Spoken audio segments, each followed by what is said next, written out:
berwujud dan pendekatannya di praktek akuntansi nyata ya. Oke, sebelum saya mulai mungkin bisa open cam dulu ya, biar Bu Eni nggak ngomong sama patung. Oke. Silahkan open cam dulu. Oke, Mbak Divya, Mbak Septi. Ini Mbak Septi masih di kantor ini? Oke, Bu, masih. Semangat. Ada hujan tadi yuk. Oke, baik. Mas Haris, Mas Catur, Mbak Rizka, Mbak Okta. Pak Arwan di jalan? Mas, ya, Bu.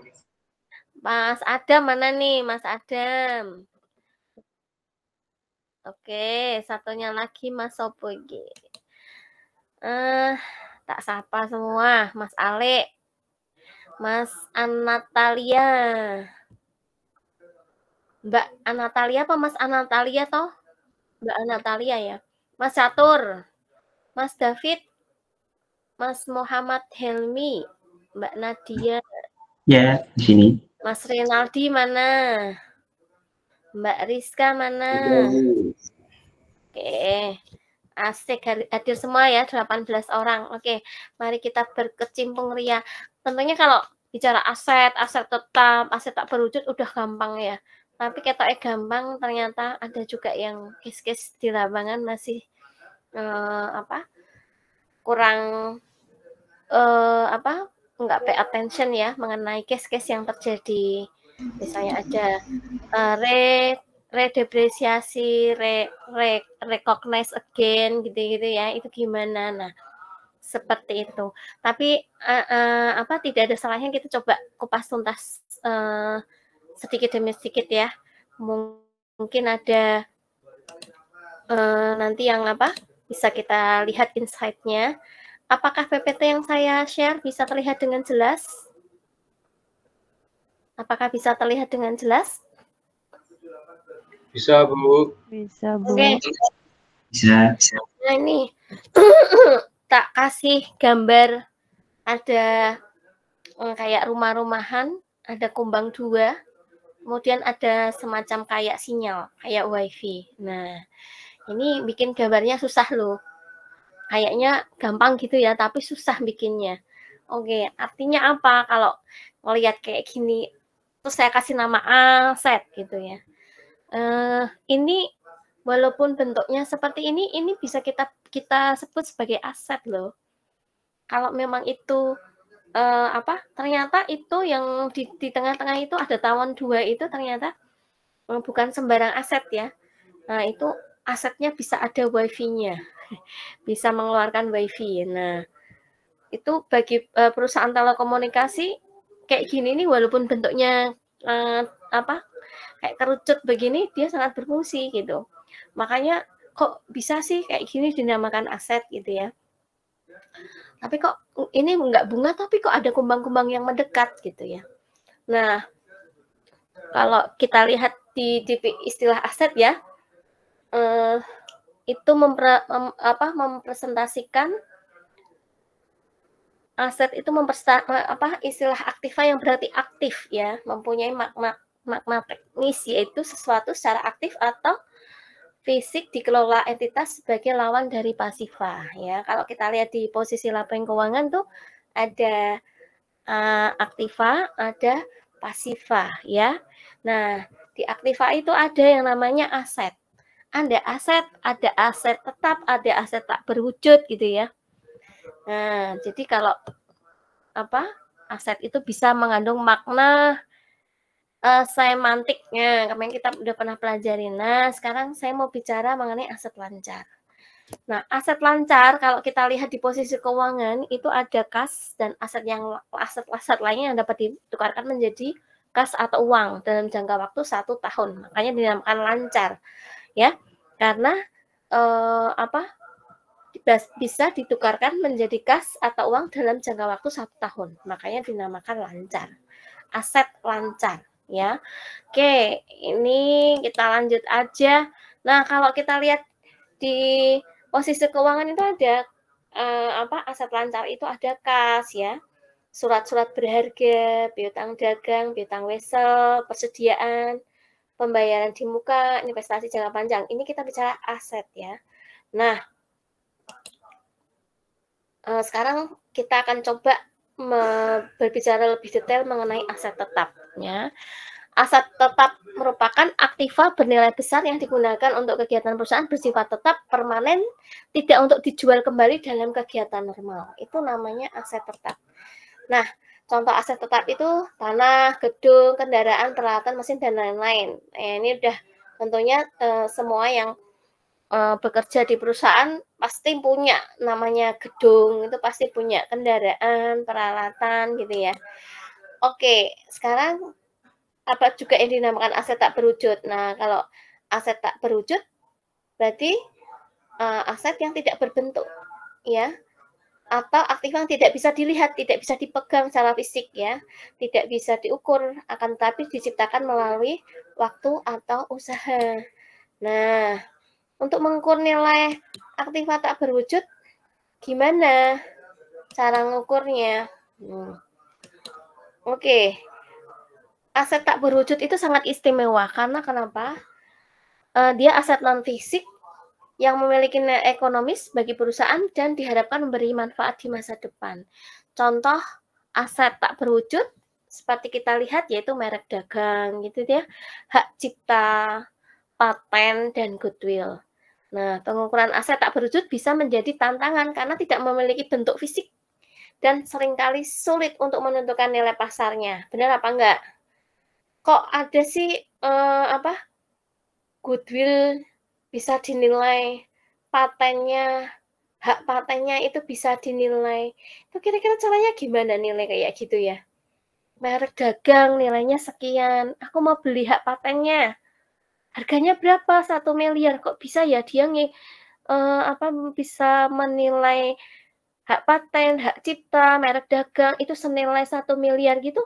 Itu kira-kira nih, Bu Eni mau nanya, pada mas-mas dan mbak sama bapak-bapak ibu semua yang ada di sini, kok mereka bisa menilai aktiva tak berwujud itu seperti merek dagang, goodwill, hak paten itu, misalnya tadi saya misalkan 1 miliar, itu berdasarkan apa? Kira-kira berdasarkan apa? Kok bisa sih? Padahal kan nggak berbentuk ya, nggak berbentuk, nggak ada fisiknya gitu ya. Tapi kok bisa dinilai 1 miliar gitu? Dasarnya apa sebetulnya kalau kayak gitu tuh? Di sini ada yang bekerja di perusahaan jasa? Ada yang bekerja di perusahaan jasa di sini? Ada enggak? Kalau ada, pasti dia pintar banget di cara mengukur aset tak berwujud. Yang ada di perusahaan jasa. Ada enggak di sini? Sekarang pertanyaan Bu ini, tadi saya mau nanya nih, saya terus terang penasaran. Ada aktiva tidak berwujud, contohnya itu tadi ya, yang saya merah-merahin itu. Ada merek dagang ya, ada hak cipta, paten, dan goodwill. Kemudian ada orang bilang, ini kamu mau beli hak paten saya, kamu beli goodwill saya, atau mau beli merek dagang saya, nilainya 1 miliar, silahkan dibeli. Dan itu laku. Terus dasar orang itu menjual senilai 1 miliar itu apa kira-kira? Dan orang yang lain juga ada yang mau beli gitu loh. Dasarnya apa? Kok bisa sih? Kok enggak 1 juta aja? Kok enggak 2 juta aja? Kenapa 1 miliar? Nah. Royaltinya, Bu. Gimana Mas Khairun? Tergantung potensi royalti yang didapatkan dari merek itu. Apa gitu ya. Contohnya gimana misalnya Mas Khairun? Oke, saya setuju sih. Nah, contohnya gimana? Royalti yang didapat tergantung, depend royalti yang didapat. Oke, masuk akal. Contohnya gimana?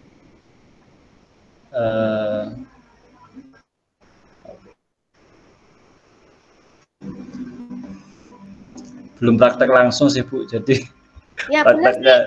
Itu salah satu contoh. Jadi kita dapat royalti. Aku beli goodwill itu hak paten itu 1 miliar, tapi saya dapat royalti dari saya beli hak paten itu. Misalnya kayak gitu. Sekarang contoh nyatanya apa? Kayak apa? Yang mau ada yang ini nggak? Ada yang di perusahaan jasa nggak? Ada yang suka?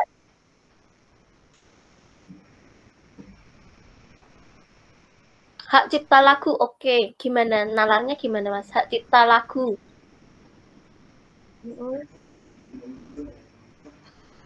Ya, semoga bisa.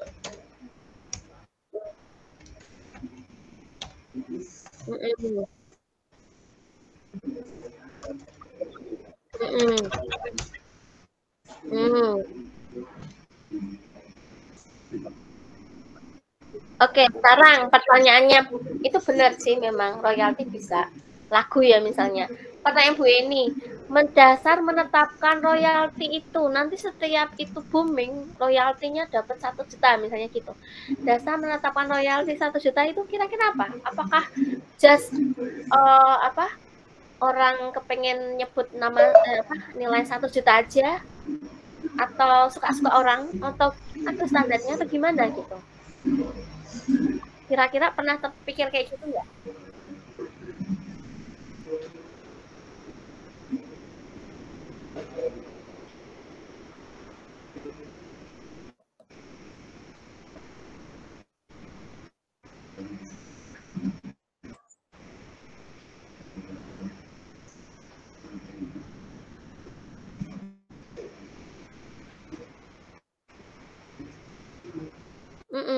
Terus aku mau ngomong Rhoma Irama dinilai 50 juta aja. Puput Novel dinilai 70 juta aja. Terus penyanyi legendaris Chrisye saya nilai 100 juta. Nah itu dasarnya apa itu kayak gitu-gitu?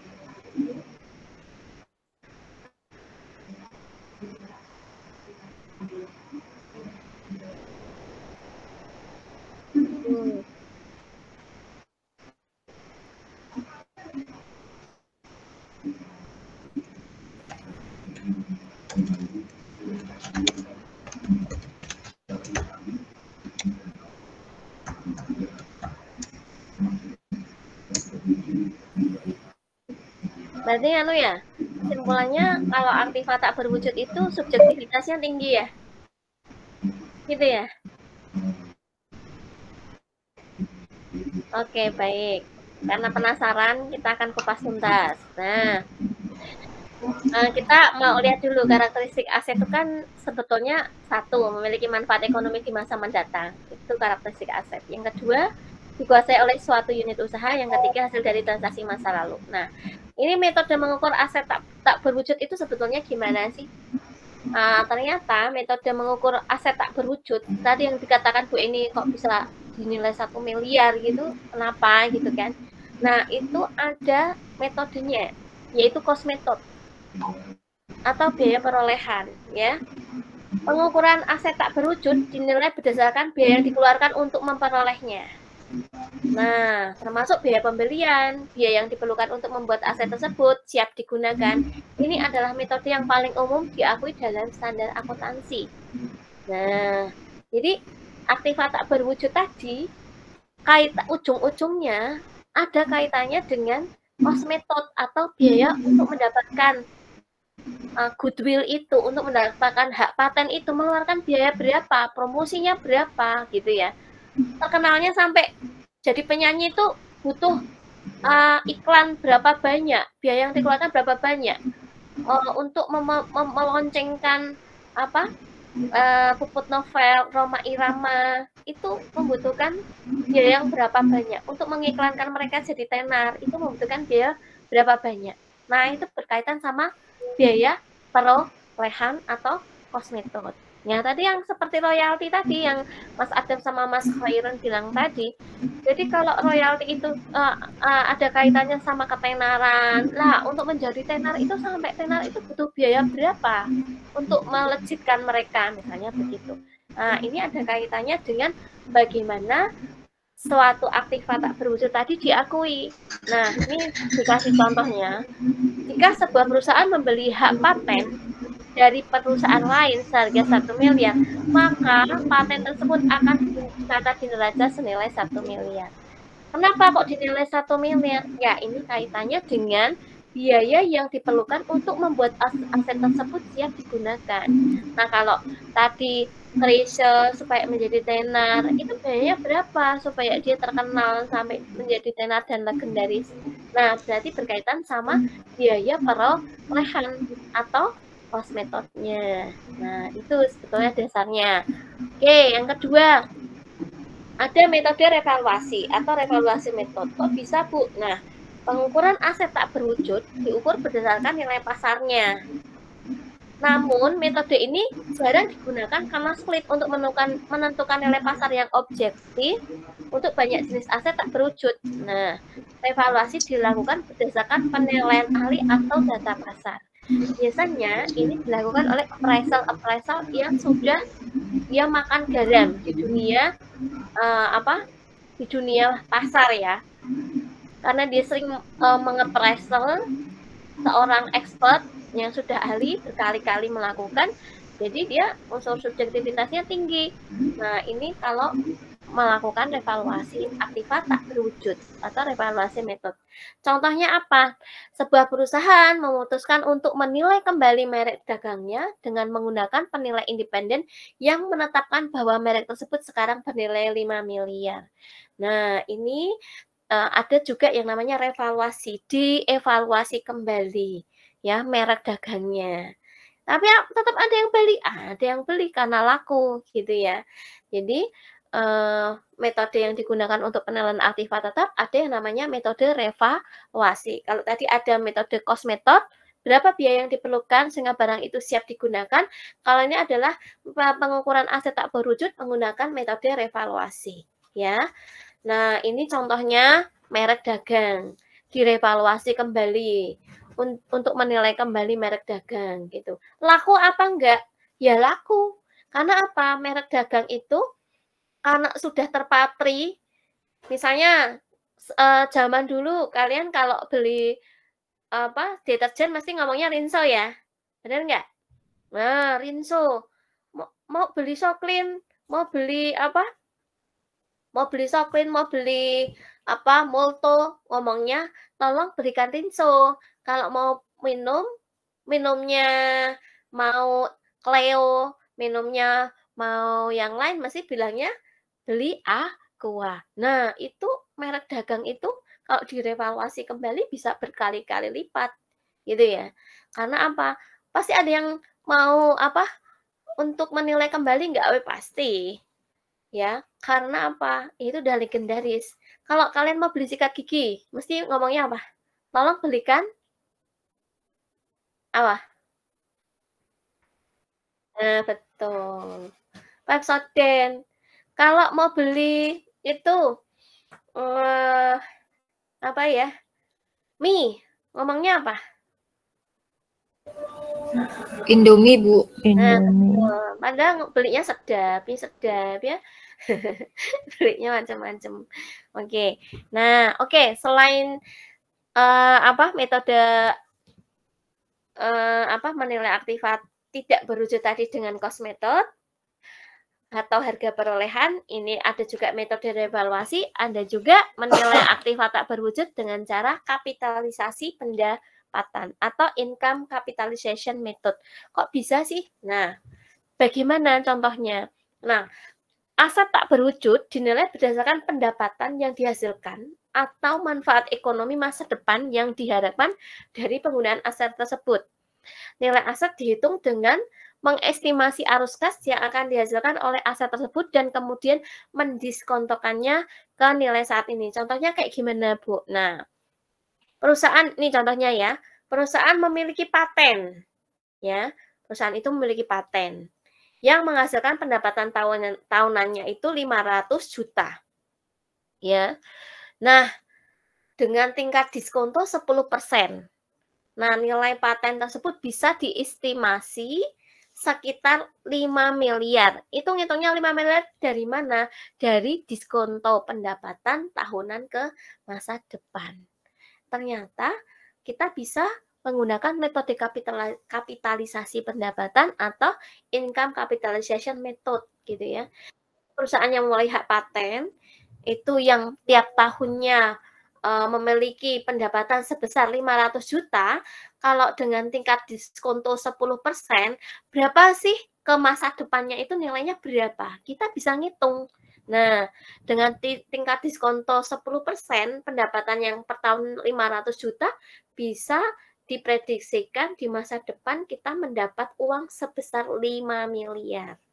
Nah, itu namanya metode kapitalisasi pendapatan. Kita pakai nilai diskonto, ya.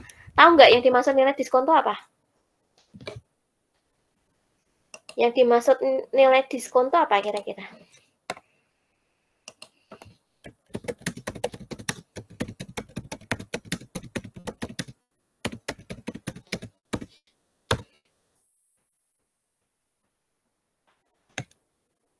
Discount value atau sering disebut dengan discount value atau nilai sekarang atau present value. Apa itu? Discount rate atau tingkat bunga yang relevan. Ya, nilai diskonto itu memperhitungkan nilai waktu dari uang, ya, yang menyatakan bahwa nilai uang saat ini lebih berharga dibandingkan dengan jumlah yang sama di masa depan, karena ada peluang untuk mendapatkan bunga atau hasil dari investasi saat ini. Jadi ada bunganya. Kalau diukur di masa depan itu jadi berapa, prok gitu loh, maksudnya begitu, ya. Makanya tadi sekarang kita punyanya baru 500 juta per tahun. Tapi kalau didiskontokan, pura-puranya ada bunganya untuk masa depan, itu sampai berapa? Oh, ternyata bisa sampai 5 miliar. Gitu ya. Manfaat di masa depan. Gitu. Oke, next. Nah, ini juga ada metode pendekatan pasar atau market approach. Ya. Metode pendekatan pasar ternyata digunakan juga dalam penilaian aktiva tak berwujud. Kok bisa ya, Bu? Bisa. Berdasarkan aset tak berwujud diukur berdasarkan transaksi pasar atau aset serupa. Metode ini mencari aset yang sejenis di pasar dan menggunakan harga yang dibayarkan untuk aset tersebut sebagai dasar penilaian. Contohnya apa? Misalnya gini, sebuah perusahaan ingin menilai hak cipta lagu. Nah, tadi yang contohkan Mas Adam tadi, ya. Sebuah perusahaan ingin melihat hak cipta lagu dan melihat bahwa karya serupa dijual dengan harga 2 miliar di pasar. Sehingga nilai hak cipta lagu tersebut bisa ditetapkan serupa. Gitu ya. Jadi ini menggunakan metode pendekatan pasar karena di pasar mengakui dia itu 2 juta. Di pasar. Waktu itu yang booming lagunya siapa misalnya? Yang sekarang ini yang booming lagunya siapa misalnya? Sekarang ini lagu yang terkenal lagunya siapa misalnya? Atau yang di TikTok yang terkenal apa? Lagu apa? Atau kalau nggak tahu yang di dalam negeri aja lah. Apa? Oh ya, sekarang itu yang terkenal lagunya ini apa? Denny Caknan misalnya begitu. Ya. Yang terkenal lagunya Denny Caknan. Ada ya penggemarnya Denny Caknan di sini? Ada nggak? Penggemarnya apa? Misalnya lagunya apa? Lagunya Denny Caknan itu lagunya Cendol Dawet aja misalnya. Cendol Dawet di pasar itu wah sangat familiar sekali gitu ya. Nah, kalau Cendol Dawet dimasukkan di lagu anak kampus terkenal apa enggak itu? Kira-kira. Mungkin kalau di pasar itu bisa dinilai 2 miliar, tapi kalau di lingkungan kampus pada nggak kenal, mungkin bisa dinilai hanya 500.000 aja, misalnya begitu. Nah, karena kita menggunakan metode pendekatan pasar, makanya penilaiannya yang 500.000 tadi tidak dipakai, tetapi yang pendekatannya yang berlaku lagu tadi yang dinilai di pasar, ya, pasar lagu, pasar yang di pasar apa? Yang tadi katanya dinilai 2 juta, ya. Oke, jadi makanya 2 juta itu. Yang 500.000 enggak gitu. Itu namanya metode pendekatan pasar. Ya. Oke. Kita lanjut.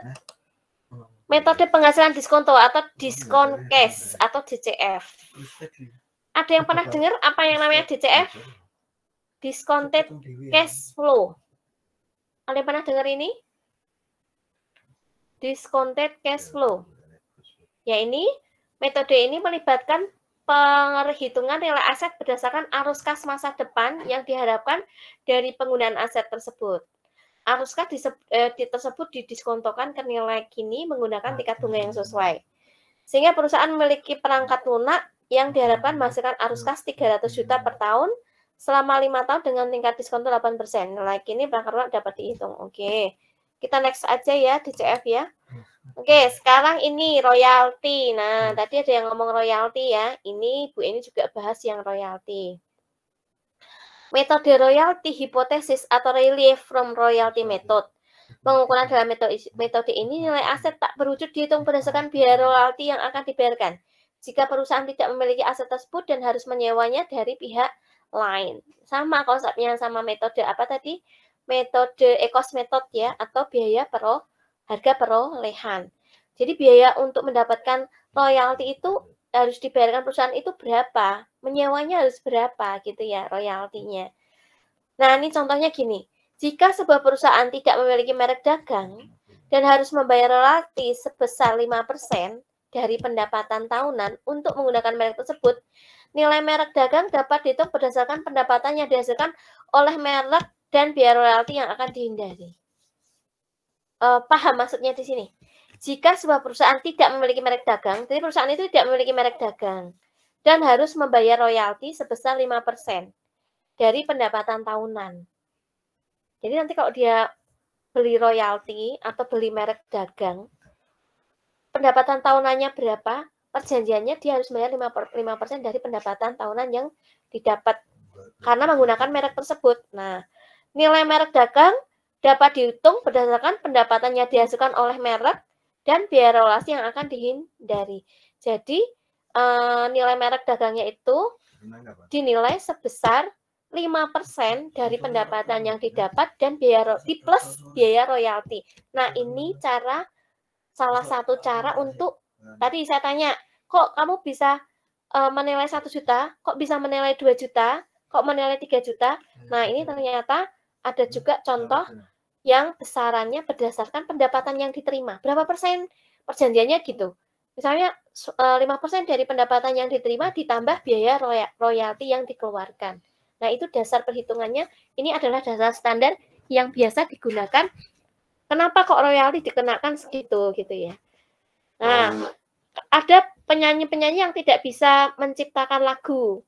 Nah, dia minta tolong orang untuk menciptakan lagu. Nanti Melly Guslo itu kan suka menciptakan lagu ya. Tapi banyak penyanyi-penyanyi yang tidak menciptakan lagu, akhirnya bayar kepada Melly Guslo royalti, ya. Nah, caranya gimana? Setiap pendapatan dari lagu yang diperoleh dikalikan 5% ditambah dengan biaya-biaya pemasaran, biaya launching yang dikeluarkan. Nah, itu bentuk royalti yang harus dibayarkan kepada Melly Guslo. Gitu, salah satu cara ngitungnya. Gitu ya. Oke, sampai di sini ada yang mau ditanyakan?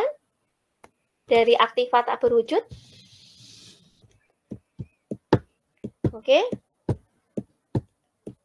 Mas Renaldi, kok nggak open kamera apa? Biasanya open kamera.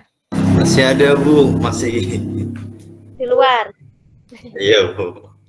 Mas Hoirun Naim biasanya open kamera. Kok banyak yang off ini, Mbak Okta? Yang setia cuma Mas Alex sama Mas Adam ini. Sering open sama Mbak Septi nih. Mbak Dio tadi katanya saya melihat Mbak Dio ya. Mas Muhammad juga. Mbak Dio mana? Mbak Dio di kantor juga Mbak Septi? Nggak tahu, Ibu. Beda lantai. Mbak Septi ini selalu semangat. Dari nih tak kasih offline dia mesti datang ini karena masih di kantor. Tadi saya mau offline sebetulnya tadi. Tapi kemarin saya habis ini Senin itu saya ngajar dari pagi sampai malam, ngeri. Nah, terus selang-seling aja lah nanti gitu. Sebenarnya saya senang yang offline ya. Ketemu-ketemu teman-teman gitu senang saya. Biasanya teman setia saya adalah Mbak Septi, Mas Khairun Naim, sama Mbak Dio. Satunya lagi siapa ya? Nadia, Ibu. Mbak Nadia.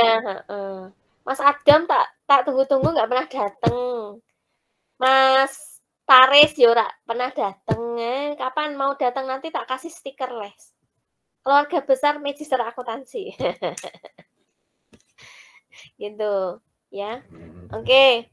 Baik, sampai sini ada yang mau ditanyakan? Kalau tidak ada, Bu ini lanjut ya. Nah, ini izin bertanya Bu Eni. boleh. Gimana Bu, Mas kalau Alik? contoh realnya Bu ya, apa namanya, di perusahaan mana gitu Bu yang menjual ininya selain lagu Bu ya? Itu apa ya Bu? Lagu di slide-nya saya tuh, coba dibaca. Oh, okay. Itu tak contohin ya, itu merek dagang. Misalnya Coca-Cola, sebuah merek terkenal ya, dapat diukur berdasarkan pendapatan masa depan dan dihasilkan oleh penggunaan merek tersebut. Nah, ngukurnya gitu.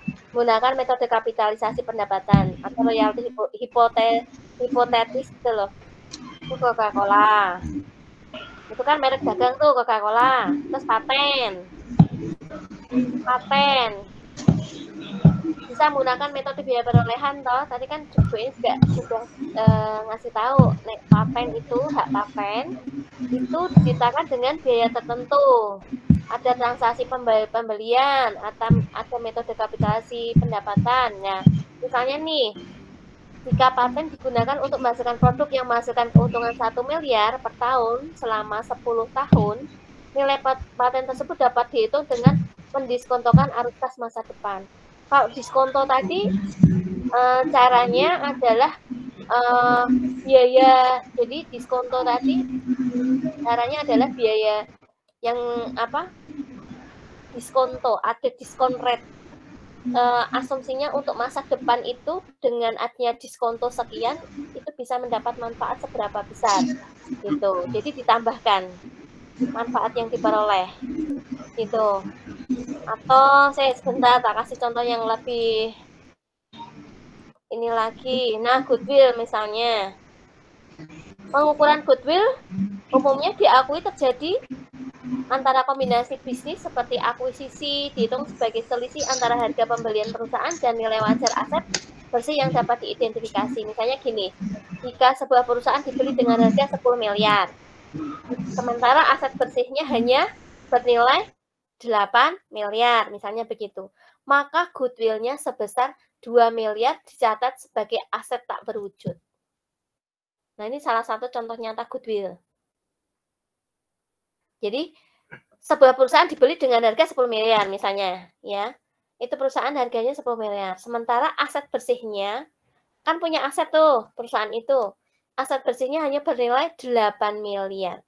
Maka goodwill-nya hanya sebesar 2 miliar. Dari sini bisa diambil manfaat nggak? Bisa Bu. Bisa kan? Jadi goodwill itu umumnya hanya diakui ketika terjadi kombinasi bisnis seperti akuisisi dan dihitung sebagai selisih antara harga pembelian perusahaan dan nilai wajar aset yang bersih yang dapat diidentifikasi. Jadi pada saat harga beli itu gedung itu dibeli dengan harga berapa? Kemudian punya nilai aset bersih itu berapa yang current. Nah, goodwill-nya itu selisihnya itu. Gitu. Ya. Jadi kayak ini contohnya, sebuah perusahaan dibeli dengan harga 10 miliar. Terus dia punya aset bersih sebesar 8 miliar. Berarti goodwill-nya hanya dicatat sebesar 2 miliar sebagai aset tak berwujud. Gitu. Jadi dia masih punya apa?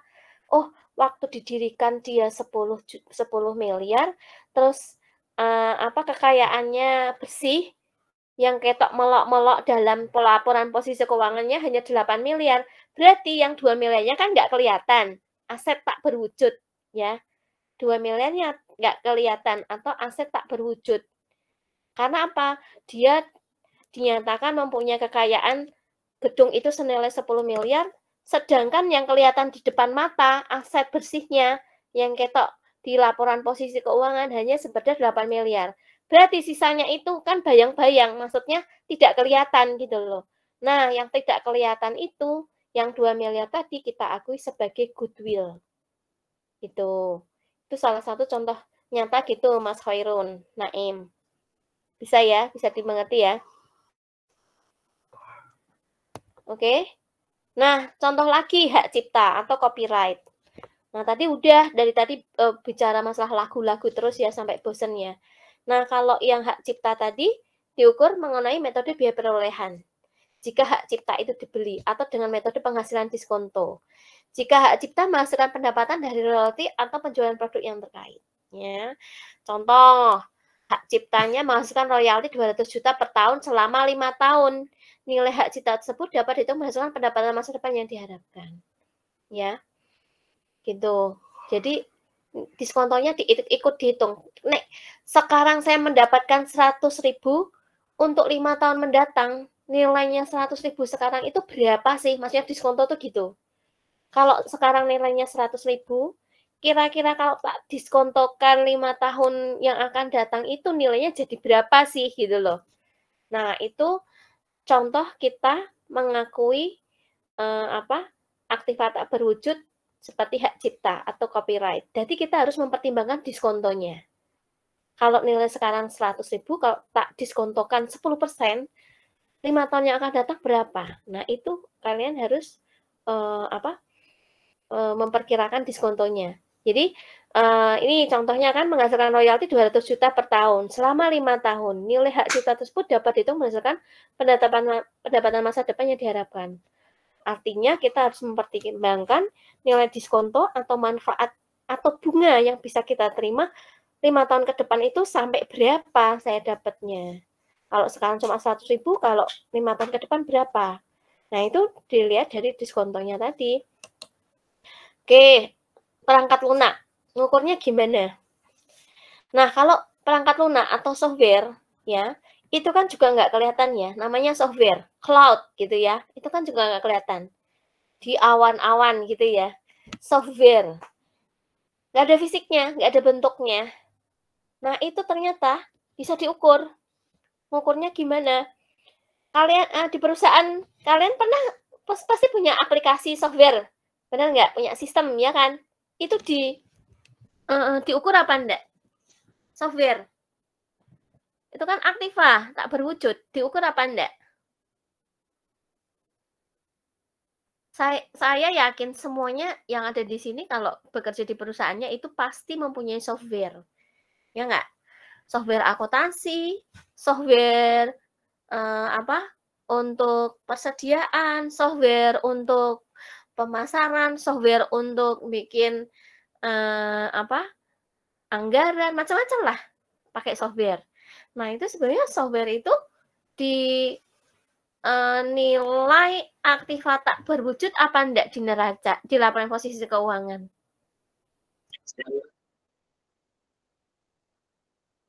Sesuai dengan harga perolehan. Misalnya, Mas Adam punya software apa? Berapa nilainya?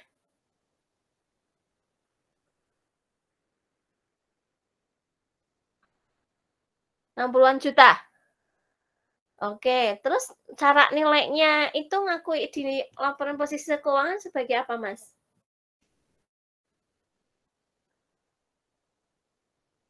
Oh, ada depresiasinya juga. Pakai apa depresiasinya? Oh, straight line, garis lurus ya? Oke, baik. Nah, itu Mas Adam pakai. Siapa lagi yang memakai? Mbak Septi pasti juga pakai, ya kan? Enggak, Bu, ada, Bu, yang bagian akuntansi. Ya, itu diakui apa tuh sama yang gawe laporan keuangan bagian accounting itu? Kalau diakui sebagai apanya saya kurang paham, Bu, karena lebih ke memang itu di bagian akuntansinya sih, Ibu. Iya, harusnya sama kayak Mas Adam tadi diakui sebagai aktiva tidak berwujud. Nggih, leres, Bu. Ya, terus nanti didepresiasikan gitu ya. Oke. Kalau Mas Rinaldi ada? Ada, Bu. Apa? Namanya apa? Microsoft Dynamics GP. Berapa itu nilainya? Kalau lumayan juga, Bu, hampir 750 juta. Iya, betul. Wah, mahal sekali. Itu aplikasi apa, Mas? Software apa, Mas? Untuk apa Software aja? itu untuk semua, Bu. Di situ mulai dari payroll sampai persediaan sampai sistem accounting-nya juga udah di Wih, situ. mantap. Integrated ya? Betul, Bu. Wah, keren itu. Kalau nanti kamu bikin disertasi itu, tesis itu, bikin aja tesis itu. Software, pengakuan aktiva tak berwujud. Perangkat lunak, software. Bisa itu, nggak ada masalah. Oke. Mas Hoirun ada di tempat bekerjanya? Waduh, apa ya? Kurang tahu, Ibu. Tapi tetap ada, Bu. Pasti ada, aplikasi ada, kayak gitu-gitu pasti ada. Pasti ada, cuman nggak tahu. Dulu kita kan punya Mayop, ya toh, punya Accurate. Nah, Accurate yang Accurate tuh milik siapa, Bu, itu? Ya kan beli itu. Sistem jadi, sistem sudah jadi kita beli. Ya kan? Ya, yang umum itu, Bu, Accurate banyak yang pakai itu. Accurate Mayop, kemudian ERP, ya. Yang untuk ngaudit itu Atlas TI, ERP, terus apalagi itu kan beli semua itu software-software yang kita beli, ya. Nah itu kalau beli itu harus diakui sebagai akuntansi aktiva tak berwujud, kemudian didepresiasikan, ya. Oke, baik. Misalnya contohnya ini ya, softwarenya itu jika sebuah perangkat lunak menghasilkan arus kas tahunan 500 juta. Nilai perangkat lunak tersebut dapat dihitung berdasarkan pendapatan masa depan dengan mendiskontokan arus kas yang dihasilkan. Nah, ini kalau ini dengan metode diskonto. Kalau tadi Mas Ada, Mas Rinaldi, dan yang lain-lain langsung pakai harga perolehan, ya, gitu. Tapi bisa juga diukur dengan mengkapitalisasikan berdasarkan pendapatan masa depan dengan mendiskontokan arus kas yang dihasilkan. Itu juga boleh, ya. Jadi selain diakui sebagai harga perolehan, kita juga bisa mengakui nilai perangkat lunak itu dapat dihitung berdasarkan pendapatan di masa depan dengan mendiskontokannya, gitu ya. Itu juga boleh. Itu cara mengakui softwarenya itu, gitu ya. Oke, kita lanjut. Nah, sebetulnya pengakuan aktiva tak berwujud itu ada di PSAK nomor 19, ya. Kalian kalau mau membaca secara detail apa itu diatur di mana, di nomor PSAK nomor berapa, itu ada di PSAK nomor 19 mengenai aset tak berwujud. Nah, PSAK 19 mengatur bahwa aset tak berwujud pada awalnya diukur berdasarkan biaya perolehan. Pertama begitu.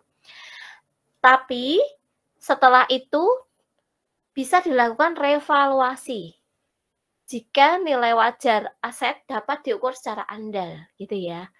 Metode seperti biaya perolehan, revaluasi, kapitalisasi pendapatan, atau royalti hipotetis digunakan untuk memastikan bahwa nilai aset mencerminkan manfaat ekonomi yang akan diterima di masa depan. Jadi yang sering kita abaikan adalah kita selama ini hanya mengukur aktiva tak berwujud itu berdasarkan harga perolehan. Tetapi perlu diingat, kita bisa melakukan revaluasi jika nilai wajar aset dapat diukur secara andal. Jadi, metode biaya perolehan, dulu kan metode biaya perolehan aja. Sekarang kita bisa menggunakan revaluasi, bisa menggunakan kapitalisasi pendapatan, atau royalti dengan cara gimana. Jadi, memastikan bahwa nilai aset itu mencerminkan manfaat ekonomi yang diterima di masa yang akan datang. Jadi kita harus memperhitungkan, ini kok di masa yang akan datang itu manfaat ekonominya itu bisa sampai berapa sih? Dia bisa tahan sampai berapa lama sih manfaat ekonominya? Nah, itu bisa ditambahkan di harga perolehan tadi, ya. Bisa masuk ke kapitalisasi pendapatan dengan cara mendiskonto tadi. Jadi kalau di masa depan itu manfaat yang masih kita peroleh itu 5 tahun yang ke depan itu dengan saya mempunyai software ini manfaatnya masih dapat nilai tambah berapa sih gitu. Itu bisa kayak gitu. Ya, selain tadi dasarnya harga perolehan. Tapi kebanyakan yang sekarang ini memang dia mengukurnya sebesar harga perolehan. Berapa sih belinya software itu? Ya udah dinilai segitu terus didepresiasikan dengan metode garis lurus. Biasanya pada umumnya mencatatnya pada begitu. Ya. Oke. Kita lanjut. Oke.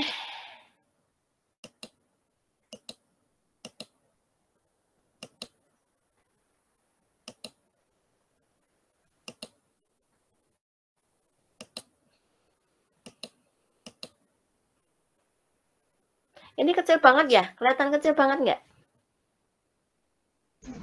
Agak kecil, Bu. Kalau ini? Oke. Besar? Kelihatan besar? Bisa kebaca? Kebaca, Bu. Oke, baik. Jadi, metode pengukuran aset. Nah, tadi kan aset ada aset tetap, aset tidak tetap. Nah, ini seperti tadi yang udah saya jelaskan tadi, saya bicara aktiva tak berwujud ya. Nah, ini mau aktiva tak berwujud, mau aktiva berwujud, ini adalah yang harus kita pegang bagaimana cara kita mengukur aset ya. Pertama, kita bisa menggunakan biaya perolehan atau historical cost. Yang kedua, kita bisa menggunakan nilai fajar atau fair value ya. Nah, yang menggunakan biaya perolehan atau historical cost, ini maksudnya adalah aset diukur berdasarkan biaya yang dikeluarkan saat aset tersebut diperoleh. Jadi berapa nilai biaya perolehan untuk memperoleh barang tersebut tuh biaya yang telah dikeluarkan itu berapa. Nah, makanya nilainya aset itu sebesar itu gitu ya. Itu biaya perolehan. Nah, contohnya membeli tanah 5 miliar. Mencatat dalam laporan keuangan 5 miliar. Karena apa? Biaya perolehannya sebesar 5 miliar. Nilai ini tetap sama meskipun harga tanah mungkin berubah di masa depan mendatang, kecuali ada indikasi penurunan nilai. Ya. Jadi mau 5 tahun yang akan datang, 10 tahun dan yang akan datang, nilai tanahnya tetap dijual 5 miliar. Karena dia pakai prinsip historical cost. Waktu mendapatkan itu 5 miliar, ya wes. Saya walaupun sudah 5 tahun atau 10 tahun sampai kakek nenek, saya tetap jualnya 5 miliar karena dulu saya belinya 5 miliar. Nah, itu historical cost. Berdasarkan biaya perolehan. Nah, kalau nilai wajar atau fair value itu enggak kayak gitu.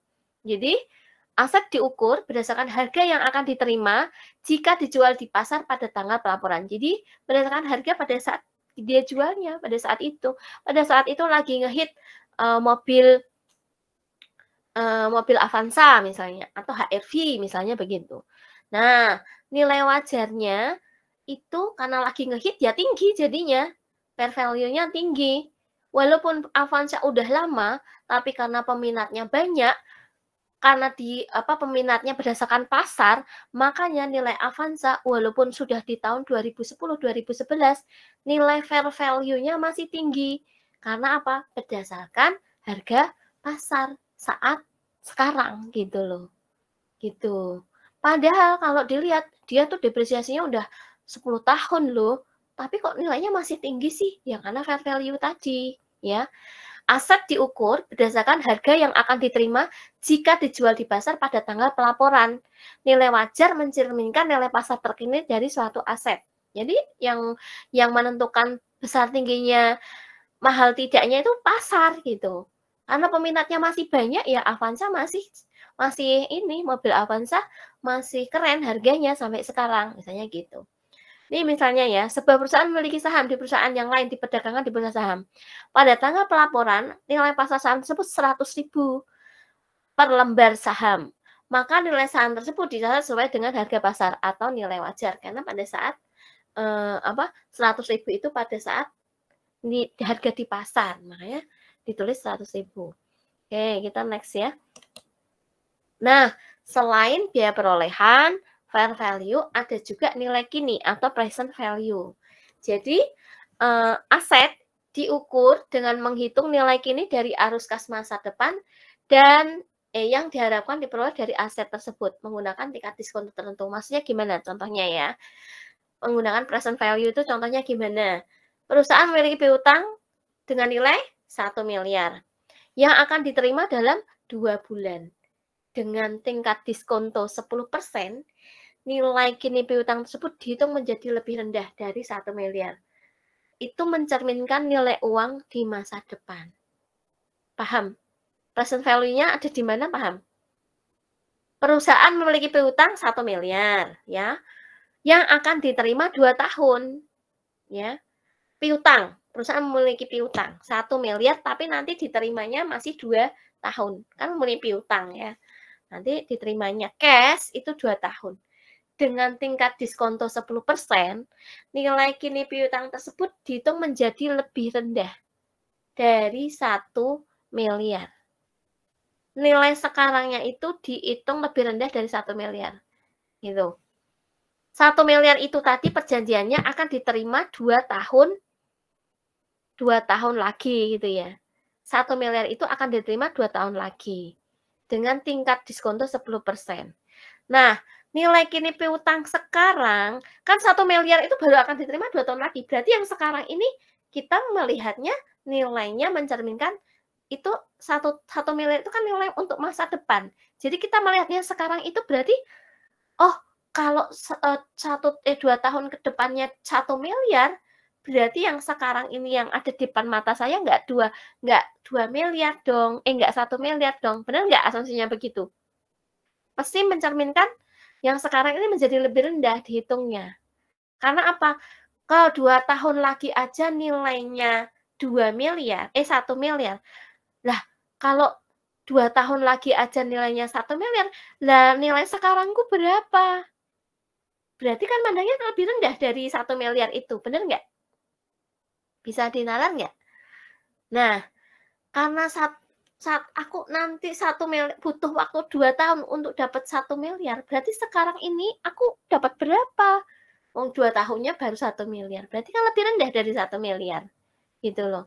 Jadi, itu yang kita melihat dari present value, nilai sekarang, nilai kini, ya. Gitu. Sekarang yang keempat, selain harga perolehan, fair value sama present value, kita juga bisa melihat dari nilai realisasi bersih atau net realizable value. Maksudnya apa? Nilai realisasi bersih, aset diukur dengan memperkirakan jumlah yang akan diterima setelah dikurangi biaya untuk menjual aset tersebut. Contohnya nih, perusahaan memiliki persediaan barang dagang yang diharapkan dapat dijual seharga 500 juta. Namun, untuk menjualnya, perusahaan harus mengeluarkan biaya distribusi sebesar 50 juta. Maka, nilai persediaan tersebut akan diukur sebesar 450 juta. Karena yang diambil bersihnya. Karena ada biaya pemasaran 50 juta. Jadi 500 juta dikurangi 50 juta biayanya pemasaran, jadinya 450 juta.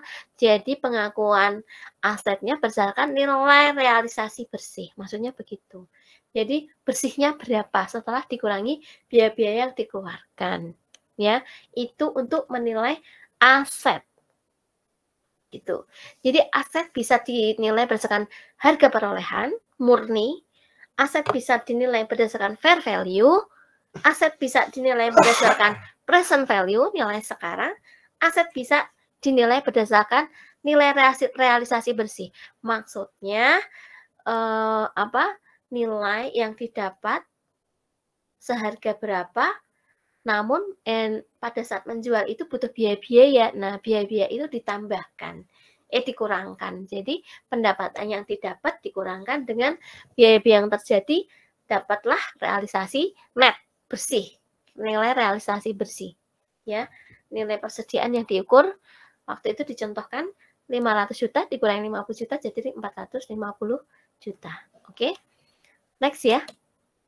Oke. Selain itu, ada juga penilaian aset menggunakan nilai penggantian atau replacement cost. Dan juga nilai likuidasi atau liquidation value. Gitu ya. Maksudnya apa sih, Bu?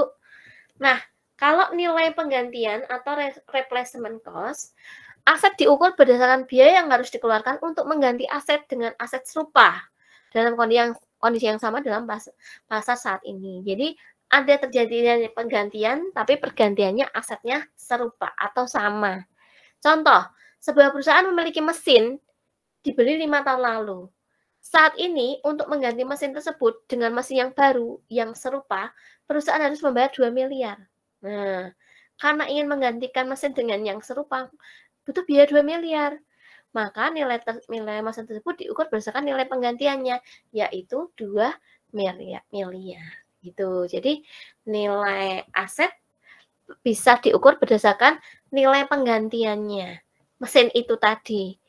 Tadi dicontohkan ada mesin yang udah aus diganti dengan mesin yang baru senilai 2 miliar, makanya nilai asetnya dihargai sebesar nilai penggantian, yaitu pengganti mesin tadi dihargai 2 miliar. Berarti diakui sebagai 2 miliar. Replacement cost, ya, biaya penggantian.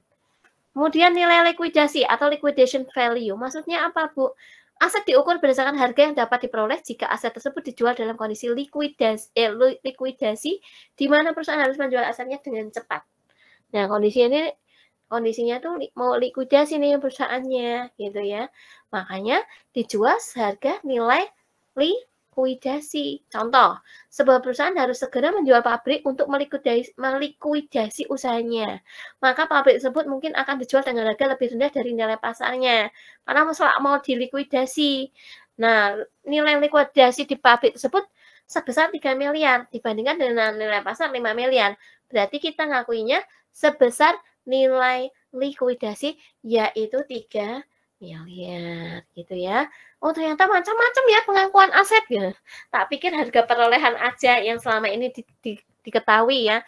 Ternyata ada replacement, nilai penggantian, ada nilai likuidasi gitu ya. Terus ada tadi nilai realisasi bersih, nilai kini, nilai wajar, dan biaya perolehan. Oke. Nah, ini sekarang kita ke fixed asset. Sebentar, ini saya tak nyacer dulu. Kayaknya baterainya mau habis. Sebentar.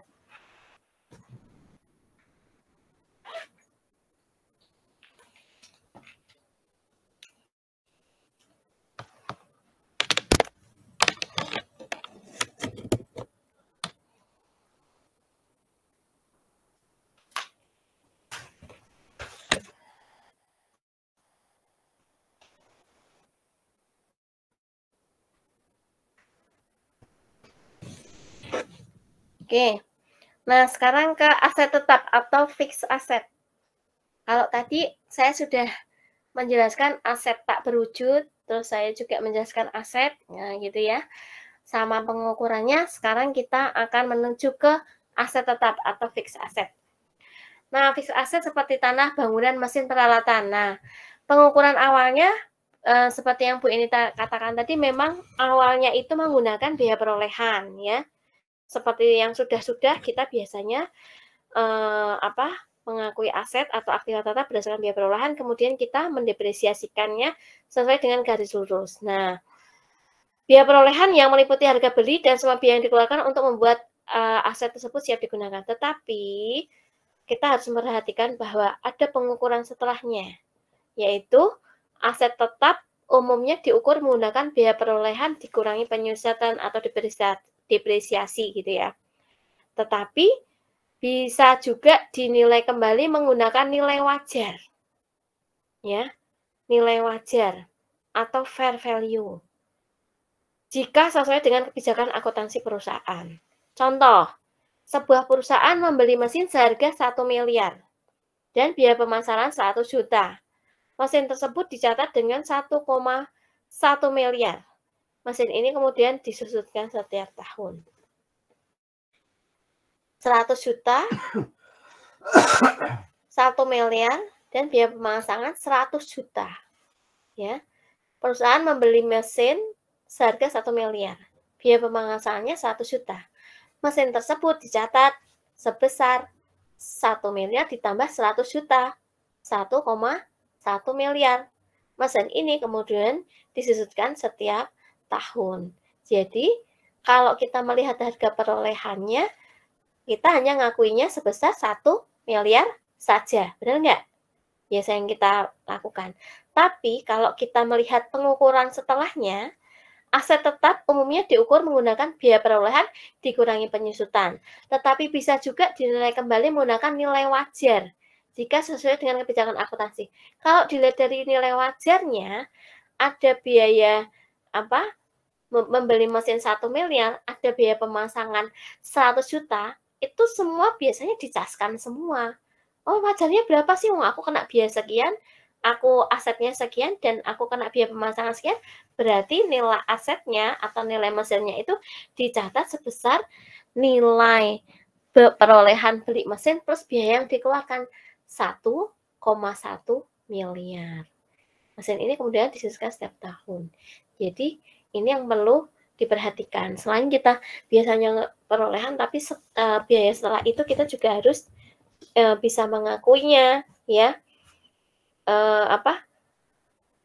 Nilai wajarnya berapa? Kalau kita bicara dengan nilai wajar, berarti semua biaya yang terkenakan, semua pendapatan yang ada dan biaya yang terkenakan kita harus calculate semuanya, ya. Oke. Next. Nah, persediaan atau inventory. Ini kita bicara apa toh tadi? Oke, ini adalah contoh aset dan metode pengukurannya ya. Nah, ini tadi aset tetap. Metode pengukurannya gimana? Oke. Nah, ini contoh aset tetap dan metode pengukurannya. Nah, persediaan atau inventory. Nah, pengukuran awal kalau inventory atau persediaan menggunakan biaya perolehan. Pengukuran setelahnya persediaan diukur menggunakan nilai realisasi bersih, yaitu jumlah yang diharapkan diperoleh dari penjualan persediaan setelah dikurangi biaya penjualan. Contoh, perusahaan memiliki persediaan barang yang dibeli dengan total 200 juta, namun jika dijual saat ini hanya menghasilkan 180 juta. Persediaan tersebut akan dicatat dengan nilai 180 juta atau nilai realisasi bersih. Oke, saya rasa ini nggak ada masalah ya. Oke, kita lanjut. Piutang usaha atau account receivable. Pengukuran awal diukur berdasarkan biaya perolehan atau jumlah nominal yang diharapkan diterima. Pengukuran setelahnya gimana? Diperhitungkan kemungkinan kerugian penurunan nilai. Nah, sekarang harus pengukuran selanjutnya itu kita harus mengalokasikan kemungkinan kerugian atau penurunan nilai, sehingga piutang yang diharapkan tidak tertagih harus disesuaikan. Contoh, perusahaan memiliki piutang sebesar 500 juta, tetapi diperkirakan hanya 450 juta yang akan diterima. Piutang tersebut dicatat sebesar 450 juta. Jadi yang rugi-rugi itu langsung dinetkan gitu ya. Oke. Berikutnya. Nah, ini saham dan investasi lain. Ini kan juga saham, ini aset-aset lancar semua ya. Ngukur awalnya gimana? Ngukur awalnya sama, pakai biaya perolehan. Pengukuran setelahnya gimana? Jika saham diperdagangkan secara aktif, nilai wajar atau harga pasar digunakan untuk pengukuran selanjutnya. Contoh, perusahaan membeli saham di perusahaan lain seharga 1 miliar pada tanggal pelaporan. Harga saham tersebut naik menjadi 1,2 miliar, sehingga nilainya diperbarui menjadi 1,2 miliar. Ya, ini nggak ada yang perlu diperdebatkan ya, gampang. Oke. Kemudian aset tak berwujud atau intangible. Tadi sudah. Pengukuran awalnya gimana? Menggunakan biaya perolehan. Pengukuran setelahnya gimana? Bisa menggunakan metode biaya dikurangi amortisasi atau revaluasi berdasarkan nilai wajar. Contoh, sebuah perusahaan membeli paten seharga 2 miliar dan mencatatnya pada nilai tersebut. Paten ini kemudian diamortisasikan selama 10 tahun. Gitu ya. Oke. Nah, kesimpulannya gimana? Kesimpulannya adalah pengukuran aset tergantung pada jenis aset dan metode yang relevan dalam standar akuntansi. Dalam prakteknya, standar akuntansi seperti PSAK atau pernyataan standar akuntansi keuangan di Indonesia mengatur secara spesifik bagaimana aset berwujud dan tak berwujud harus diukur. Beberapa metode yang umum digunakan termasuk biaya perolehan, nilai wajar, nilai realisasi bersih, nilai kini, masing-masing disesuaikan dengan jenis aset dan sifat transaksi. Oke. Sampai sini ada yang mau ditanyakan? Sudah pintar-pintar semua? Gampang kok ya. Kalau aset mah gampang. Sing puyeng itu kalau kita bicara selain aset ini ya. Oke. Ibu ini ada kasus nih. PT Damri. Coba ya. Ini aset tetap Bu, ini skip aja. Oh, ya udah Bu, ini sebentar aja ya. Nah, ini kalau aset tetap ada 2 tahap pengukuran, yaitu pengukuran awal, pengukuran setelah perolehan atau pengukuran selanjutnya. Nah, ini ada kalau pengukuran awal aset tetap ini ada beberapa metode dalam pengukurannya ya. Biaya perolehan ini mencakup semua biaya yang diperlukan untuk memperoleh aset dan mempersiapkannya agar siap digunakan. Komponen biaya perolehan aset tetap antara lain harga pembeliannya berapa, biaya pengirimannya berapa, biaya instalasi, biaya uji coba, biaya legal, biaya pajak pembelian. Jadi kalau nanti kalau mengakui berapa sih harga perolehan aset tetap, biaya-biaya ini harus juga diperhitungkan ya. Oke. Next. Nah, ini kalau pengukuran setelah perolehan, setelah aset tetap bicara pada biaya perolehannya. Pengukuran selanjutnya dilakukan dengan 2 pendekatan. Jadi waktu pertama kali kita menggunakan pengukuran aset menggunakan biaya perolehan. Terus ada kelanjutannya setelahnya itu kita akan mencatat biaya selanjutnya dengan 2 pendekatan, yaitu model biaya atau cost model dan model revaluasi atau revaluasi model ya. Jadi ingat-ingat, kita selain menggunakan harga perolehan, selanjutnya kita juga harus mengevaluasi model biaya sama model revaluasi. Oke. Kalau model biaya itu biasanya yaitu metode garis lurus atau slack line method, metode saldo menurun ganda atau double declining balance method. Itu yang metode biaya atau cost method. Kalau yang metode revaluasi method itu nilai wajar setelah dikurangi akumulasi penyusutan. Oke, biar nggak ngantuk, tak kasih kasusnya ngakui aset tetap pada Perum Damri Samarinda ya. Oke, saya semua simak semua. Siapa tahu keluar ujian. Ya. Oke, ini ada kasus perlakuan akuntansi aset tetap di Perum Samarinda. Nah, ini. Enggak ketok enggak nih? Kelihatan enggak? Kelihatan enggak? Nah, ini kasusnya gini. Setiap perusahaan memiliki aset untuk menunjang kegiatan. Ya, ada aset lancar, aset tidak lancar. Oke. Nah, ini ditanyakan bagaimana penilaian pencatatan penyajian aset tetap di Perum Damri Samarinda sesuai dengan PSAK nomor 16. Oke. Nah, untuk tujuannya di PT Damri ini untuk mengetahui, menganalisis penilaian pencatatan dan penyajian aset tetap pada Perum Damri Samarinda sesuai pernyataan standar akuntansi PSAK nomor 16. Metode yang dipakai, metode garis lurus, metode jam jasa, metode hasil produksi, dan beban berkurang. Nah, metode yang digunakan adalah metode komparatif, yaitu metode analisis dengan cara membandingkan antara aset tetap yang disusun oleh perusahaan dengan aset tetap yang disusun menurut pernyataan standar akuntansi keuangan. Oke, kita lanjut. Nah, ini adalah penyusutan aset tak berwujud pencatatan pembelian bus ya. Menurut perusahaan sekian 9 miliar. Menurut PSAK 16 10 miliar, selisihnya 1 miliar lebih. Biaya balik nama 23 juta, biaya ongkos kirim 296.000, biaya pemeliharaan 354, biaya pemeliharaan mesin bus 468. Menurut perusahaan diakui biaya perolehan, menurut PSAK dianggap sebagai perolehan. Apa yang dimaksud ini? Menurut perusahaan diakui biaya operasi, menurut PSAK dianggap sebagai biaya perolehan. Maksudnya gimana? Bisa menjelaskan ini? Izin menjawab, Bu. Oke. Jadi terkadang itu perusahaan kalau tidak mengamati PSAK dengan tidak menerapkan PSAK itu dibiayakan Bu, jadi tidak dianggap sebagai asa tidak terwujud. Seperti itu Bu, menurut saya Bu. Gimana Mas Alek, diulang Mas? Terkadang perusahaan itu Bu yang tidak menerapkan PSAK ini 16, jadi perusahaan itu menganggap itu sebagai biaya Bu, sebagai aset tidak terwujud itu Bu. Kalau ini malah kebalikan Mas Alek.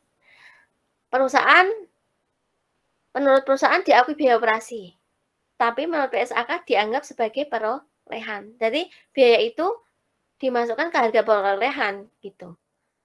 Tapi kalau sama perusahaan itu malah dipisah, dia diakui sebagai biaya operasi. Tapi tadi kan waktu kita bahas pengakuan aktiva tetap tadi kan kita harus mengakui biaya perolehannya plus biaya yang ditimbulkan, kan gitu toh? Konsepnya kan begitu. Nah, selama ini yang dilakukan oleh perusahaan, dia hanya membebankan sebesar biaya perolehannya. Sedangkan biaya untuk memperoleh barang tersebut itu tidak dimasukkan gitu loh. Harusnya kan yang benar sesuai dengan PSAK nomor 16, itu harga perolehan yang didapat untuk mendapatkan barang itu plus biaya yang dikeluarkan untuk mendapatkan barang tersebut gitu ya. Jadi harus dialokasikan ke situ. Makanya ini di soal ini ada something yang miss, yaitu apa? Something yang miss adalah di PSAK nomor 16 ini kan nilainya 10 miliar, benar nggak? Di perusahaan nilainya cuma 9 miliar, ya kan? Nah, yang benar menurut versi PSAK apa? Kenapa kok dapat 10 miliar? Karena dia kalau dari PSAK, menurut PSAK dianggap sebagai perolehan semuanya. Ini kan ada selisih 1.141.922.834, ya kan? Selisihnya segitu. Nah, kalau dalam perusahaan dibiayakan sama dia. Tapi kalau dalam PSAK 16 ikut dimasukkan dalam harga perolehan. Makanya nilainya 10.889.282.834. Karena apa? Itu sudah termasuk sama selisihnya itu biaya ongkos balik nama, biaya ongkos kirim, pemeliharaan mesin itu udah masuk. Gitu. Tapi kalau di perusahaan, versi perusahaan dia biaya-biaya yang tadi balik nama, ongkos kirim, pemeliharaan mesin itu dimasukkan sebagai biaya operasi. Nah, ini harus dibenarkan. Yang benar gimana? Sesuai PSAK nomor 16. Ya. Yang benar gitu. Nah, kebanyakan praktek-praktek di perusahaan biaya yang dikeluarkan berapa dipisah. Harga perolehannya berapa, nilai asetnya itulah yang diakui sebagai biaya perolehan.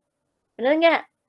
Harusnya biaya perolehan ditambah dengan biaya-biaya yang dikeluarkan itu tadi. Gitu.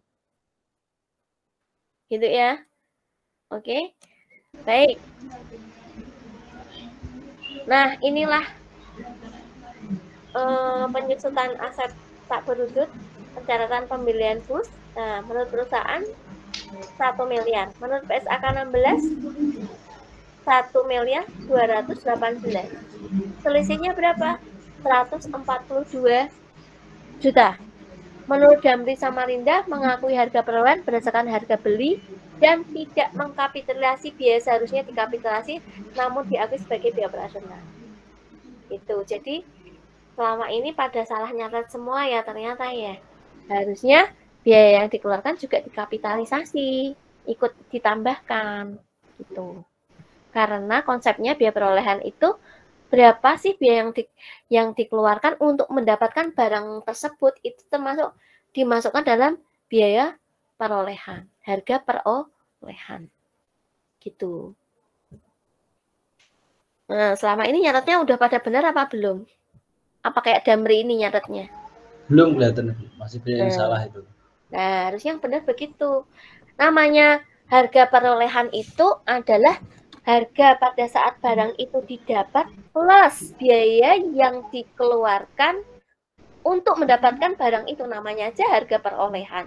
Jadi harga barang yang melekat juga plus biaya yang tertanggung. Jadi harganya yang diakui di jurnal itu adalah harga perolehannya misalnya 1 juta, harganya mesinnya 1 juta, biaya yang dikeluarkan itu misalnya butuh 200.000 untuk angkut, untuk nganu, itu berarti harga perolehannya mesin itu 1 juta plus 200.000. 1.200.000 itu di aku segini di harga perolehan, bukan 1 juta toh, enggak boleh gitu. Terus nanti didepresiasikan gitu. Pokoknya selama ini nganunya cuma harga perolehan, harga belinya.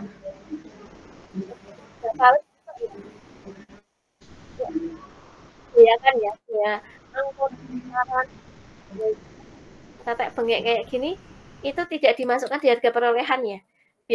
Biaya ongkos kirim, pemeliharaan, mesin, body bus gitu nggak dimasukkan ya. Nah, ini pada salah kaprah. Nah, ini harusnya nanti dibenarkan ya. Mas Rinaldi udah benar, ngakunya kayak gitu. Sebenarnya yang masih saya agak heran Bu ini untuk biaya pemeliharaan bodi sama biaya pemeliharaan mesin. Kalau balik nama sama ongkos kirim memang itu pasti selalu maka. Tapi untuk biaya pemeliharaan bodi itu sama biaya pokoknya bahasa biaya pemeliharaan kalau udah masuk biaya ya. Iya, itu udah masuk operasional bisa. Nah, itu termasuk perekayasaan pelaporan keuangan, ada celah ya. Kalau kita nggak mau pendapatannya kelihatan tinggi, cari-cari biaya yang bisa dimasukkan ke biaya.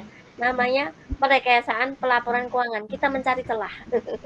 Dan kemarin Bu Eni bilang, apa itu perekayasaan pelaporan keuangan? Apakah legal atau ilegal? Selama ada celah, itu dilegalkan. Gitu ya. Walaupun tidak beretika. Nah, ini salah satu celah. Harusnya itu masuk ke perolehan. Tapi karena maintenance, kita ada alokasi biaya maintenance gitu ya. Ya udahlah dibiayakan aja gitu ya. Sama kayak kita laporan dalam versi pajak, mana yang boleh, mana yang enggak, mana yang natura, mana yang enggak, kan kayak gitu. Ya, sebetulnya aslinya ini harus dimasukkan karena apa konsepnya? Tadi kembali ke konsepnya tadi. Seluruh biaya yang dikeluarkan untuk memperoleh barang tersebut. Termasuk pemeliharaan, kalau kegores-gores, barang mau diantar, mobil mewah masih baru mau diantar ke gores-gores, kan ada biaya maintenance-nya, ya apa enggak? Itu masuk dalam harga perolehan, konsepnya harusnya begitu. Tapi karena ada celah, bagaimana kalau pemeliharaannya itu untuk maintenance pada saat itu berlangsung sampai di tahun keberapa? Nah, kan ada celah tuh. Interpretasinya jadi beda lagi. Ya enggak? Maintenance pada saat barang tersebut berjalan waktu gitu ya. Nah, akhirnya masuk akal juga ya. Ada celah itu. Ya udah dimasukkan ke biaya pemeliharaan body bus untuk biaya maintenance. Nah, yang di biaya pemeliharaan di sini yang dimaksud tadi harga perolehan itu kalau pada saat kita mendapatkan mobil itu kegores misalnya kayak gitu, kan namanya maintenance. Tapi kan kegoresnya di awal pada saat kita beli. Gitu. Nah, yang dimaksud tadi ada celah tadi kalau ada maintenance pada masa transaksi, masa waktu berjalan. Nah, itu bisa dimasukkan dalam biaya pemeliharaan atau maintenance gitu loh. Beda sama yang tadi. Kegoresnya di awal tadi. Itu masuk dalam biaya harga perolehan. Nah, karena ada celah kayak gitu namanya bisa perekayasaan pelaporan keuangan gitu ya. Oke, sampai di sini ada pertanyaan? Bu, gini Bu, kami sering menemukan kasus seperti ini Bu, untuk pembangunan pabrik. Pembangunan apa Mas? Pabrik Bu. Pabrik itu kan ada beberapa stasiun, tapi saat mengakui asetnya itu nanti kita ngakuinya satu Bu. Contohnya dia ada 5 stasiun, stasiun A, stasiun B, stasiun C, stasiun D. Tapi waktu pengangkatan aset itu kita akan asetkan lamsam Bu. Jadi dia hanya satu aset pabrik gitu kan Bu. Tapi dalam periode waktu berjalan nanti kan Bu, contohnya ada 2 tahun, 3 tahun, kita ada dia didepresiasikan, contohnya pabrik itu 10 tahun kan Bu. Tapi setelah 5 tahun berjalan ada problem di salah satu stasiun gitu Bu. Contohnya stasiun A itu mengalami kerusakan sehingga terjadi pergantian total. semua komponennya itu. Artinya kan kalau secara apa kan artinya yang komponen A itu udah stasiun A itu udah kita ganti. Harusnya kan harus kita hapuskan asetnya itu, yang A itu kita ganti dengan aset baru. Itu masih sampai hari ini masih sering kali masalah gitu. Gimana cara mengakuinya? Nah, hapus dan mengakui, kita ganti.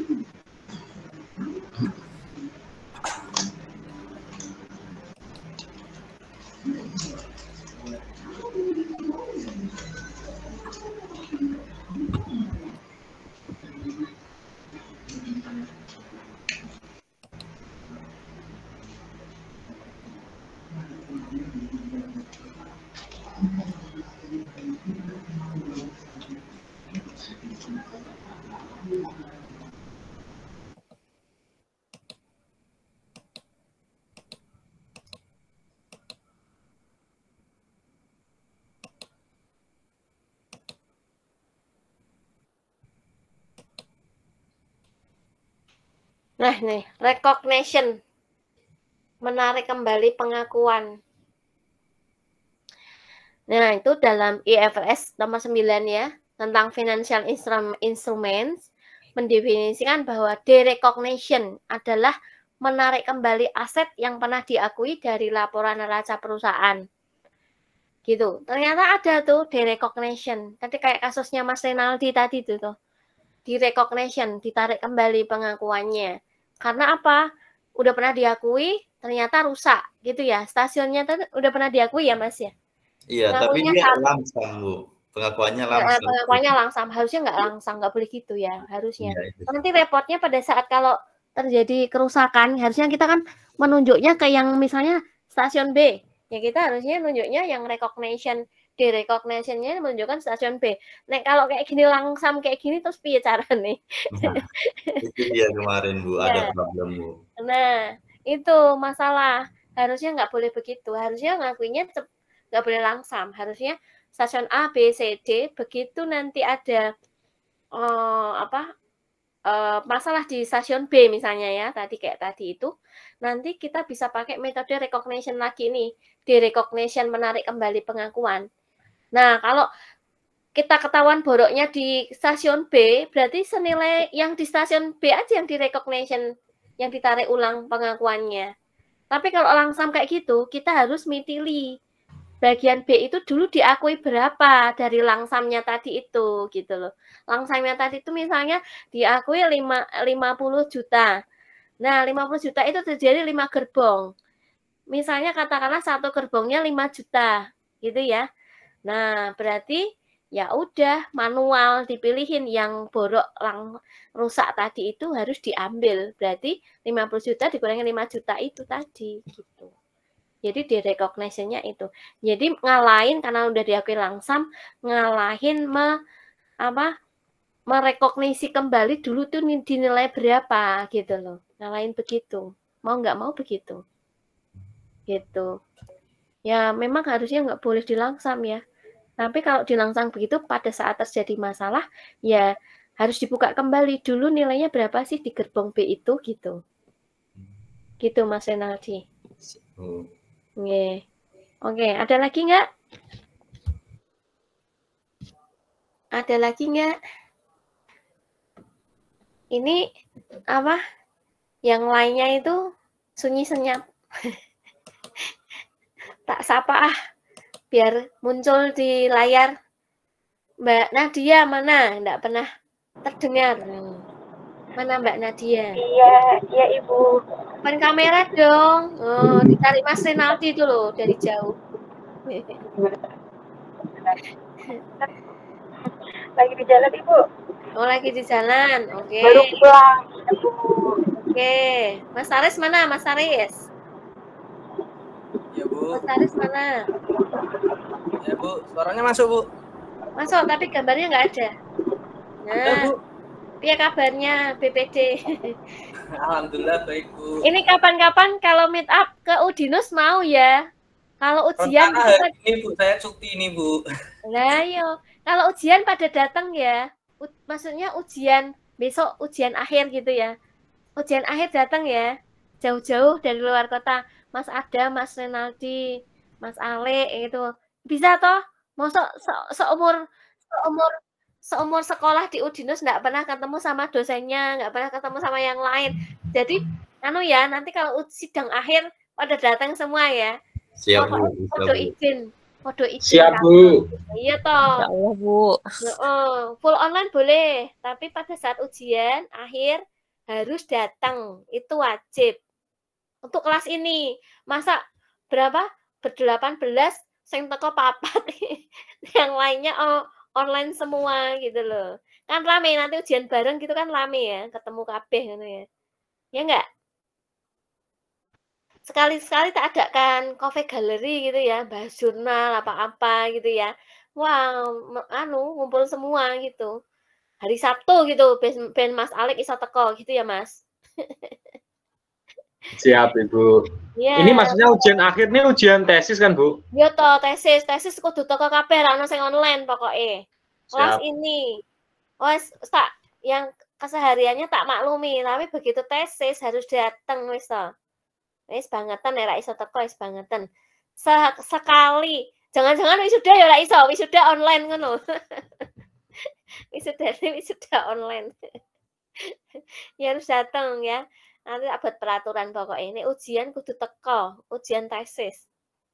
Proposal dan akhir. Kan 2 kali toh? Proposal dan akhir. Nah, ini kudu teko kabeh. Gitu.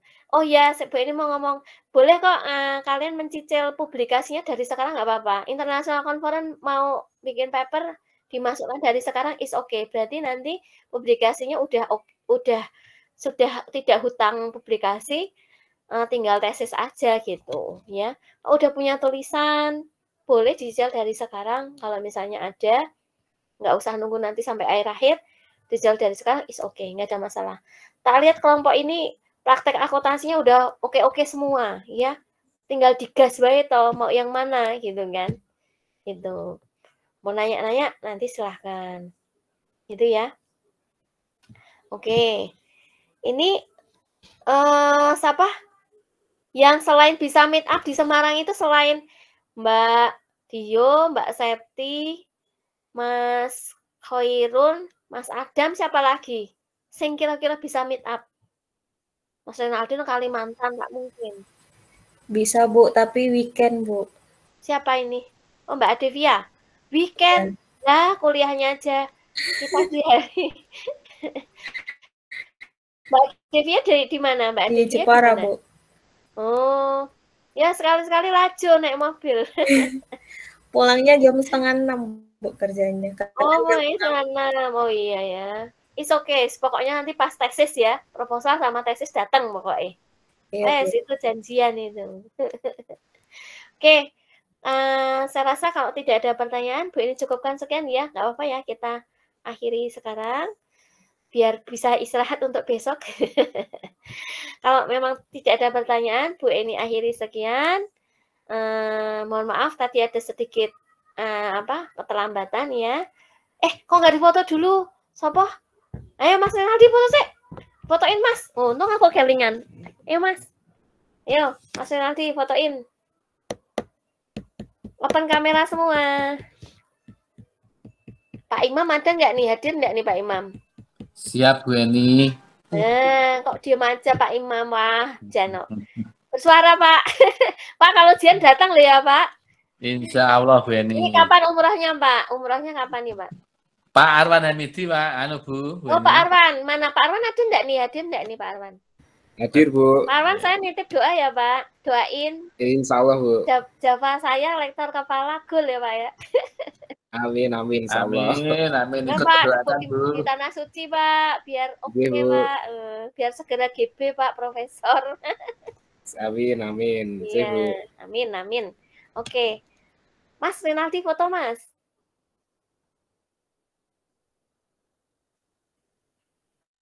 Loh kok malah Mbak Rizka live meeting ki Mbak Rizka? Udah belum? Di mute no. Oke, 1, 2 gitu loh.